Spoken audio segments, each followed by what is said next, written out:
नमस्कार, Shivalik online classes में आपका एक बार फिर से स्वागत है। हमने शुरू किया है कंप्यूटर की एमसीक्यू सीरीज़, जिसका कि ये है तीसरा वीडियो। अगर आपने पहले 2 वीडियोज़ नहीं देखे हैं तो आप हमारे चैनल पर जाकर उन वीडियोज़ को देख सकते हैं। जैसा कि हम जानते हैं 1 महीना रह गया है, 1 महीने से भी कम जेईई के एग्ज़ाम के लिए, तो जिसमें कि मोस्ट ऑफ द पोर्शन हमारा कंप्यूटर का आने वाला है। तो हमने सीरीज़ एक शुरू की है, जिसमें अब तक हम 50 क्वेश्चन डिस्कस कर चुके हैं और उन क्वेश्चन से और क्या-क्या क्वेश्चंस बन के आते हैं वो भी हमने उसमें डिस्कस किया है। तो आप हमारी प्लेलिस्ट में जाकर या हमारे चैनल पे जाके उन वीडियो को चेक कर सकते हैं, या फिर इस वीडियो के डिस्क्रिप्शन बॉक्स में भी आपको उनका लिंक मिल जाएगा। तो आज हम स्टार्ट करेंगे क्वेश्चन नंबर 51 से। क्वेश्चन नंबर 51 है, what is light pen? Light pen निम्नलिखित में से क्या है? तो इस बात का जिक्र हमने अपनी फर्स्ट वीडियो में भी किया था कि लाइट पेन जो होता है वो ऑप्टिकल इनपुट डिवाइस होता है, यानी कि बी ऑप्शन। नेक्स्ट क्वेश्चन है बीसीडी। मैं आपसे कई बार कह चुकी हूं कि अगर हम कह रहे हैं कि कंप्यूटर 70 से 102 70 से 102 क्वेश्चंस हमारे कंप्यूटर के आने वाले हैं जेईई के एग्जाम में, तो वहां पर जरूर फुल फॉर्म्स आएंगी। 2-3 फुल फॉर्म्स हमें आ सकती है, 2-3 हमसे पूछे जा सकते हैं। Father of computer, father of internet, इस तरह के सवाल हमसे पूछे जा सकते हैं, बल्कि पूछे गए हैं पुराने जेईई के एग्जाम्स में। तो बीसीडी की जो फुल फॉर्म होती है वो होती है binary coded decimal. Binary coded decimal. इससे संबंधित एक और सवाल भी पूछा जाता है कि बीसीडी में कितने बिट्स हैं जो रिप्रेजेंट करते हैं ईच डेसिमल डिजिट्स को? तो वो होते हैं हमारे 4 बिट्स। अगला सवाल है ASCII स्टैंड्स फॉर। ये बहुत ज़रूरी है, अक्सर एग्जाम में ये फुल फॉर्म पूछी जाती है। तो इसकी जो सही ऑप्शन है वो है American standard code for information interchange, जो कि है यहाँ पर ऑप्शन नंबर सी। इसका भी अगर आप देखें तो ASCII में एक हमारा 7 बिट स्टैंडर्ड ASCII कोड होता है, और इसके साथ साथ 8 बिट ASCII कोड भी होता है। तो अक्सर एग्जाम में जो हमसे पूछा जाता है वो 8 बिट होगा ऑप्शन में, और binary BCD binary coded decimal का भी पूछा जाता है, और वो होता है 4 बिट्स। अगले सवाल की तरफ चलते हैं। क्वेश्चन नंबर 54 है, which of the following is first generation of computer? तो ऑप्शन है एडसेक, IBM 1401, 1401, CDC 1604, ICL 2900। तो देखिए, ये जो हमारा IBM और CDC 1604 है, ये दोनों हैं हमारे सेकंड जनरेशन के कंप्यूटर। ICL 2900 ये है हमारा थर्ड जनरेशन का कंप्यूटर। तो यहाँ पर जो सही जवाब निकल के आया वो आता है एडसेक। एडसेक हमारा फर्स्ट जनरेशन का कंप्यूटर है। और एडसेक के बारे में और ख़ास सवाल क्या पूछा जाता है? आपसे सवाल पूछा जा सकता है कि ऐसा फर्स्ट कंप्यूटर कौन था विच प्रोवाइडेड स्टोरेज कैपेसिटी, जिसने स्टोरेज कैपेसिटी प्रोवाइड की थी? तो वो भी था हमारा कौन सा? एडसेक। और आया कब था? 1949 में। अगला क्वेश्चन देखते हैं, chief component of first generation computer was, यानी कि फर्स्ट जनरेशन के कंप्यूटर में कौन से कंपोनेंट थे जो चीफली प्रेजेंट थे? Transistor, vacuum tube valves, integrated circuit, या नन ऑफ द अबव? तो फर्स्ट जनरेशन के कंप्यूटर में सबसे जरूरी हमारे पास थे vacuum tube and valves. Transistor की बात करें तो ट्रांजिस्टर्स हमारे आए थे सेकंड जनरेशन में, इंटीग्रेटेड सर्किट आए थे हमारे थर्ड जनरेशन में। ये सवाल भी हमसे पूछा जा सकता है और बार बार पूछे जाते हैं ये सवाल। क्वेश्चन नंबर 56 है, फॉरट्रेन क्या है? यानी कि फॉरट्रेन की फुल फॉर्म पूछी है यहाँ पे। तो फॉरट्रेन की जो फुल फॉर्म है वो होती है फॉर्मूला ट्रांसलेशन, जो कि यहाँ पर है सी ऑप्शन, फॉर्मूला ट्रांसलेशन। फॉरट्रेन है क्या? फॉरट्रेन एक हाई लेवल लैंग्वेज है।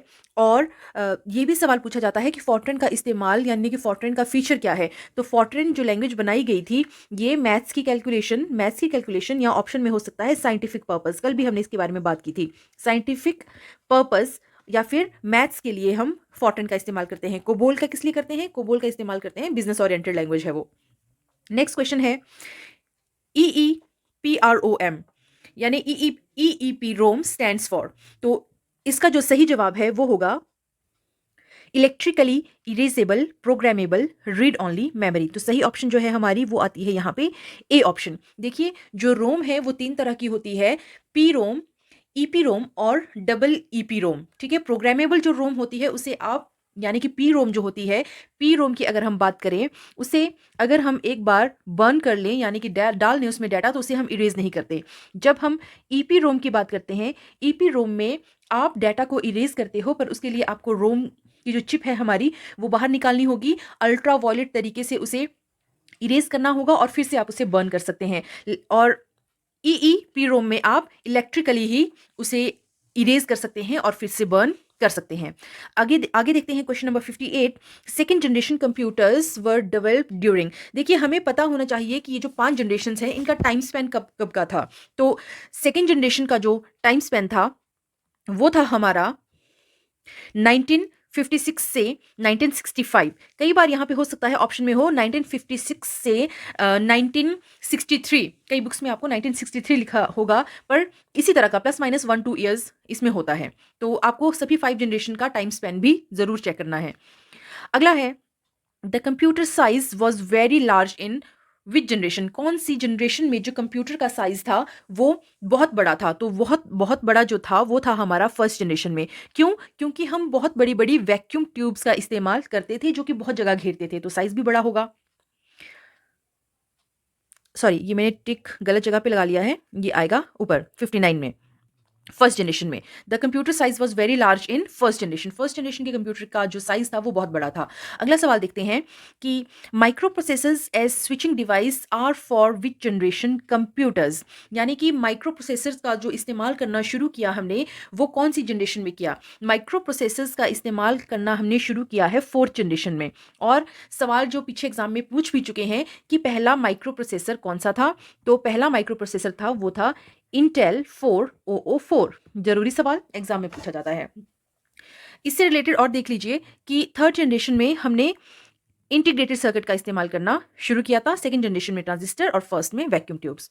क्वेश्चन नंबर 61 है which of the following devices can be suit to directly used होगा। यहाँ पे use to directly image printed text. हम नीचे जो हमारे डिवाइसेस दिए गए हैं इनपुट डिवाइसेस, उनमें से कौन सा डिवाइस है जिसका इस्तेमाल हम करते हैं क्या करने के लिए, डायरेक्टली इमेज बनाने के लिए। किसकी इमेज बनानी है? Printed text. अगर मेरे पास कोई हैंड रिटन नोट्स है या मेरे पास कोई प्रिंटेड टेक्स्ट है, उसे मैंने इमेज फॉर्मेट में अगर बदलना है तो मैं कैसे बदलूंगी? मैं उसे बदलूंगी OCR से।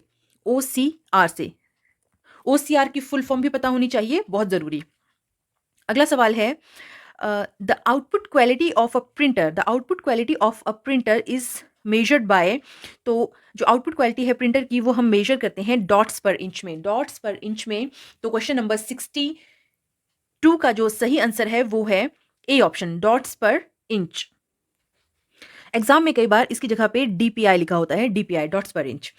क्वेश्चन नंबर 63 है in analog computer input is first converted to digital form, input is never converted to digital form, output is displayed in the digital form, या all of the above। तो सही जवाब यहाँ पे मैंने आपका सामने टिक भी कर दिया कि एनालॉग कंप्यूटर में जो होते हैं, जो इनपुट को है हम कभी भी कन्वर्ट नहीं करते डिजिटल फॉर्म में। देखिए एनालॉग कंप्यूटर के एग्जाम्पल अगर आप देखें तो वो होते हैं स्पीडोमीटर, सेस्मोग्राफ वगैरह। यहाँ पर जो डाटा है उसे डायरेक्टली मेजर करना होता है हमें without transforming it into number. Input को हम नंबर में चेंज नहीं कर सकते, इतना टाइम नहीं होता इसमें, क्योंकि जो डाटा चाहिए उसे हमें डायरेक्टली मेजर करना होता है। एनालॉग कंप्यूटर में जो है सेवरल मैथमेटिकल ऑपरेशन साइमल्टेनियसली चल रहे होते हैं, तो it uses continuous variables for mathematical operations. तो बी ऑप्शन है सही। क्वेश्चन नंबर 64 है in latest generation computer the instructions are executed parallel only, sequential only, both sequential and parallel, and all of the above. देखिए सवाल क्या पूछ रहा है कि आजकल की जो जनरेशन है उसमें इंस्ट्रक्शन को कैसे एग्जीक्यूट किया जाता है। तो दो चीज़ें दी गई हैं, एक पैरेलल और सीक्वेंशियल। देखिए समझिए ये क्या होता है। मान लीजिए मेरे पास 4 टास्क मिले हैं मुझे करने के लिए। मेरे कंप्यूटर सिस्टम में मुझे 4 टास्क करने हैं, T1, T2, T3 और T4। एक तरीका है कि ये जो मेरा प्रोसेसर है पहले T1 को करेगा, उसके बाद T2, फिर T3 और फिर T4। ये तो होगा सीक्वेंशियल तरीका। या फिर दूसरा होगा पैरेलल तरीका। मैं क्या करूंगी, पैरेलल तरीके में हमारे पास एक से ज़्यादा प्रोसेसर होते हैं और वो इन टास्क्स को बांट लेते हैं। यानी कि T1 और T2 का काम करेगा पहला प्रोसेसर और T3 और T4 का काम करेगा दूसरा प्रोसेसर। तो जो लेटेस्ट जनरेशन है कंप्यूटर की वो बोथ सीक्वेंशियल और पैरेलल का इस्तेमाल करती हैं इंस्ट्रक्शन को एग्जीक्यूट करने के लिए। क्वेश्चन नंबर 65 है who designed the first electronic computer ENIAC। सबसे पहले तो इन्होंने खुद ही बता दिया कि ENIAC क्या है। ENIAC है फर्स्ट इलेक्ट्रॉनिक कंप्यूटर। अब ये बनाया किसने था? तो ये बनाया था एकर्ट एंड मॉशले ने। एकर्ट एंड मॉशले ने। Joseph M. जैकवर्ड की बात करें तो इन्होंने दिया था जैकवर्ड लूम। जैक्वर लूम का इस्तेमाल हमने किया था टेक्सटाइल इंडस्ट्री में, और इनकी टेक्निक पंच कार्ड्स टेक्निक जो हम हैं वो इस्तेमाल की थी हरमन हॉलरिथ ने, क्या बनाने के लिए, टेब्यूलेटिंग मशीन बनाने के लिए। ये सवाल भी पूछा जाता है कि कौन से कंप्यूटर में या कौन सी इन्वेंशन में पंच कार्ड टेक्निक का इस्तेमाल किया गया था, punch card with round holes का इस्तेमाल किया था, तो वो किया था हरमन हॉलरिथ ने, लेकिन दिया किसने था, वो जैक्वर्ड ने। उसके बाद आगे देखते हैं अगला सवाल, who invented the high level language C. ये सवाल भी आपसे पूछने की चांसेस बहुत ज़्यादा हैं, अगर 70 से 100 क्वेश्चन आने हैं कि कोई ना कोई लैंग्वेज, हाई लेवल लैंग्वेज आपको आएगी और पूछा जाएगा कि किसने इन्वेंट की है। तो जो सी लैंग्वेज है वो बनाई है डेनिस एम रिची ने। ए ऑप्शन है हमारे पास सही जवाब। निकोलस रिथ की अगर बात करें तो इन्होंने पास्कल दिया है, यहाँ पर सेमोर की जगह पेपरट की जगह यहाँ पे सेमोर पेपर्ट की जगह सेमोर क्रे होना चाहिए था। मैं आपको बता चुकी हूँ सेमोर क्रे कौन है, father of super computer. Question number 67 है, personnel who design, program, operate and maintain computer equipment refers to. यानी कि वो लोग जो कंप्यूटर को डिजाइन करते हैं, प्रोग्राम करते हैं, ऑपरेट करते हैं और मेंटेन करते हैं कंप्यूटर इक्विपमेंट को, उन्हें हम क्या कहते हैं, उन्हें हम कहते हैं peopleware. C option. Next option है, when did rivals IBM and Apple decide to join hands. तो एप्पल और आईबीएम ने आपस में जो हाथ मिलाए थे, जो मर्ज हुए थे वो 1991 में। डी ऑप्शन 1991 में। Human beings are refer to as homo sapien. Human beings को हम साइंटिफिकली कहते हैं होमोसेपियंस, स्पेलिंग थोड़ी सी गलत लिखी है। तो सिलिकोसेपियंस हम किसे कहेंगे, अगर इंसान को होमोसेपियंस कहा जाता है तो सिलिकोसेपियंस किसको कहेंगे, मॉनिटर, हार्डवेयर, रोबोट या कंप्यूटर। तो वो हम कहते हैं रोबोट को। हो सकता है कहीं पर आपको जवाब कंप्यूटर मिल जाए, पर अगर लॉजिकली हम देखें तो अगर ह्यूमन बींग्स होमोसेपियंस से संबंधित है तो सिलिकोसेपियंस रोबोट से संबंधित है। नेक्स्ट है, एन एरर इन सॉफ्टवेयर और हार्डवेयर इज कॉल्ड बग। यानी कि कंप्यूटर के हार्डवेयर या सॉफ्टवेयर में कोई एरर अगर आ जाता है तो उसे हम बग कहते हैं। What is the alternate computer jargon for it. Jargon, देखिए यहाँ पे आपका इंग्लिश का भी एक सवाल बन गया, इसका मतलब होता है शब्दकोश। शब्दकोश यानी कि अल्टरनेटली आप उसको और क्या कह सकते हो, तो हम उसे कह सकते हैं ग्लिच। डी ऑप्शन है सही जवाब। Modern computer are very reliable. Modern computer बहुत रिलायबल होते हैं, बट दे आर नॉट, वो क्या नहीं होते, फास्ट। जी नहीं, वो बहुत फास्ट होते हैं। पावरफुल, वो पावरफुल नहीं होते, तो वो पावरफुल भी काफ़ी होते हैं। नेक्स्ट है इनफेलिएबल, यानी अचूक, बिल्कुल कि वो अचूक नहीं है। ऐसा नहीं है कि मॉडर्न कंप्यूटर्स भी कई बार उनमें चूक हो जाती है, तो सही ऑप्शन हमारा आएगा इनफेलिएबल। चीप, हाँ, पुराने कंप्यूटर्स की अपेक्षा में मॉडर्न कंप्यूटर्स जो होते हैं वो हमारे they are not cheap. Reliable तो है पर वो चीप नहीं है। नेक्स्ट देखते हैं, एक बार फिर से देख लेते हैं इस सवाल को, 71 को, कि मॉडर्न कंप्यूटर बहुत रिलायबल होते हैं पर वो क्या नहीं होते, वो फास्ट नहीं होते। बिल्कुल, वो ये ऑप्शन मतलब कि गलत है कि वो फास्ट होते हैं, कि वो फास्ट होते हैं। दे आर नॉट पावरफुल, ऐसा नहीं है, वो पावरफुल भी होते हैं।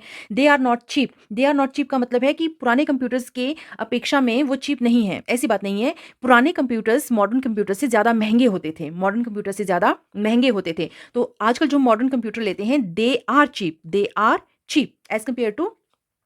देखिए, अगर हम एनालिटिकल इंजन की ही बात करें जो कि चार्ल्स बेबेज ने बनाया था, उसे बनाने के लिए उन्हें वहाँ की सरकार से जो है फंड लेना पड़ता था, तो वो बहुत महंगे होते थे। तो उसके कंपैरिजन में मॉडर्न कंप्यूटर चीप होते हैं। तो दे आर नॉट इनफेलिएबल, वो इनफेलिएबल नहीं है, यानी कि चूक उसमें कोई ना कोई हो सकती है। What is the name of the display feature that highlight are नहीं होगा, यहां पे होना चाहिए था what is the name of display feature that highlights area of the screen which require operator attention. Pixel, reverse video, touch screen या cursor. देखिए सवाल समझेंगे हम, क्या पूछा गया है, ये पूछा गया है कि उस डिस्प्ले फीचर का नाम क्या है जो क्या करता है, वो जो हाईलाइट करता है एरिया को, किस एरिया को, स्क्रीन के उस एरिया को जहां पे ऑपरेटर की अटेंशन जानी चाहिए। यानी कि पहले इसका आंसर देख लेते हैं फिर बात करते हैं। इसका आंसर है रिवर्स वीडियो। रिवर्स वीडियो हम आपने देखा ही होगा, आजकल रिवर्स वीडियो का बड़ा ट्रेंड है। तो वीडियो को जब रिवर्स किया जाता है उससे चांसेस क्या हो जाते हैं, उससे चांसेस हो जाते हैं कि कोई एरिया आपने हाईलाइट करना हो, आपने ऑपरेटर ने जो देख रहा है उस वीडियो को, उसे वो अगर हाईलाइट करना है किसी पर्टिकुलर एरिया को स्क्रीन में, तो वो किससे करेगा, रिवर्स वीडियो से करेगा। बार बार वही वीडियो देखने के बजाय है उस वीडियो को हम क्या कर दें, रिवर्स कर दें। Personal computer use a number of chips mounted on a main circuit board.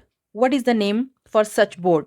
Personal computer में चिप्स एक मेन सर्किट बोर्ड में लगी रहती हैं, उसे हम क्या कहते हैं? ये जवाब तो सभी को आता होगा, उसे कहते हैं मदरबोर्ड।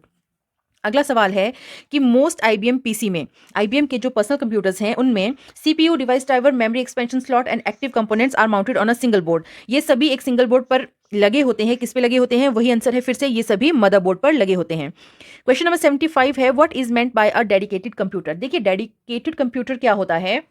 ये एक ऐसा कंप्यूटर होता है जिसे हम वन एंड ओनली टास्क देते हैं, सिर्फ एक ही टास्क होगा। जैसे अगर हमने कोई सर्वर कंप्यूटर बनाया है, उसका काम क्या है? सर्वर की तरह ही काम करेगा वो हमारे पर्सनल कंप्यूटर की तरह मल्टीपर्पज नहीं होगा। तो डेडिकेटेड कंप्यूटर होते हैं वो जिन्हें सिर्फ एक काम दिया जाता है, एक टास्क दिया जाता है। क्वेश्चन नंबर 76 है, the system unit of a personal computer typically contains all of the following except, यानी कि जो सिस्टम यूनिट होता है हमारा, वो क्या क्या होल्ड करता है?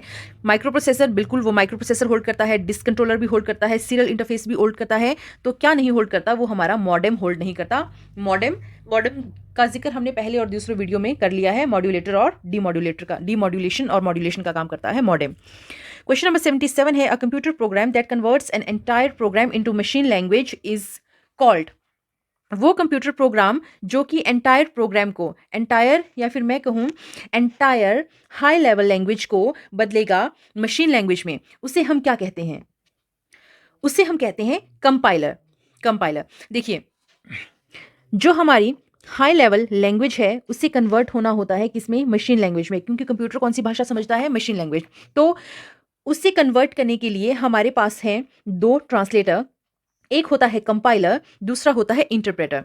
जो एंटायर प्रोग्राम को, जो कि सारे के सारे प्रोग्राम को एक बार में ही ट्रांसलेट कर दे, वो होगा कंपाइलर। और जो प्रोग्राम को one programme instruction at a time, जो एट अ टाइम एक पोर्शन को, सारा डाटा एकदम से नहीं करे, जो कुछ हिस्सों में बांटते हुए डाटा को ट्रांसलेट करे, उसे हम कहते हैं इंटरप्रेटर।